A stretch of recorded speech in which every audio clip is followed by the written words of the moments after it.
Hello! So today I have started reading the very last book for the book challenge. Now the book challenge it had to be based on a true story, and at first I googled books based on true stories, and basically every book anyway that was on that list that seemed interesting to me I could not find in my library app. So then I went to categories, I went to a bunch of different categories, and eventually I think I stumbled upon war fiction, which I figured probably there'd be some stories in there anyway that would be inspired by real stories. And I found two, and one of the ones I found that actually I thought was more interesting, it was read by an Australian person, and I just can't listen to an Australian accent for that long. That sounds really awful, but it's just not a pleasant reading experience for me. So I went to the other one, and it's called The Light in Hidden Places. I think I'm 3 chapters in, and it's, I think, set in Poland around the time of the Second World War. I'm not very far in, but I am already really interested, and I am already enjoying it. So we'll see what happens. I feel like it's gonna be quite sad, but it did say it was based on a true story, so,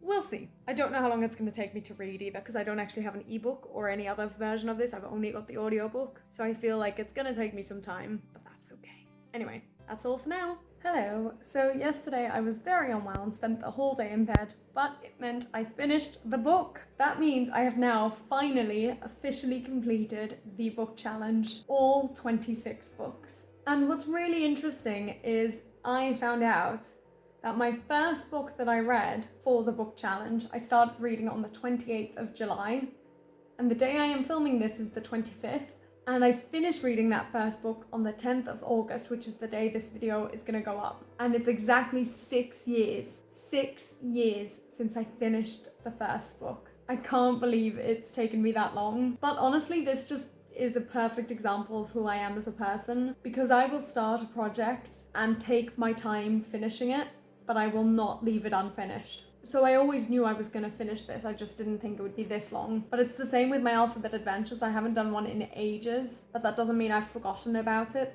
Not at all. But anyway, about the book. The book was incredible. I so highly recommend it. I think everyone should read it. It's a story I had no idea happened, and at the end there was like an author's note, and I didn't realize just how much of it was based on a true story. Like, it said based on a true story, and that's why I picked the book, but so much of it is accurate, which I wasn't expecting. It was just the most amazing story, and it wasn't at all what I was expecting even once I started reading it. Like, I kept expecting different things to happen than what did happen. It was just so good, and it was so well read as well. I really highly recommend it. Now let me read you the blurb, just give me one moment, because there's a lot of Polish sounding names and things in the blurb, and I need to figure out how I'm going to pronounce them, but I'll be back in a second. Also, this was the audiobook by Beata Bożniak. I really hope I've pronounced that right, and I just so highly recommend it, because hearing her do the story is brilliant, but then especially if you wait till the very end and listen to her story and her relation to the book, just read it or listen to it. Okay, here goes. Death penalty for all who give aid to a Jew. Death to all who harbour a Jew. Death to all who feed a Jew. Death to all who provide transportation to a Jew. One knock at the door could be the death of them all. It is 1943, and 16-year-old Stefania Podgórska has been working for the Diamant family in their grocery store in Przemysł, Poland, for 4 years. She has even made a promise to one of their sons, Izzo, an engagement they must keep secret, since she is Catholic and the Diamants are Jewish. But everything changes when the German army invades Przemysł. The Diamants are forced into the ghetto, and Stefania is alone in an occupied city, the only one left to care for her 6-year-old sister. And then comes the knock at the door. Max Diamant has jumped from the train headed to a death camp. Stefania and Helena make the extraordinary decision to hide Max and eventually 12 more Jews. Then they must wait, every day, for the next knock at the door, the one that could destroy everything. A powerful novel from a New York Times best-selling author based on the remarkable true story of Stefania Podgórska, a Polish teenager who hid 13 Jews in her attic during World War II.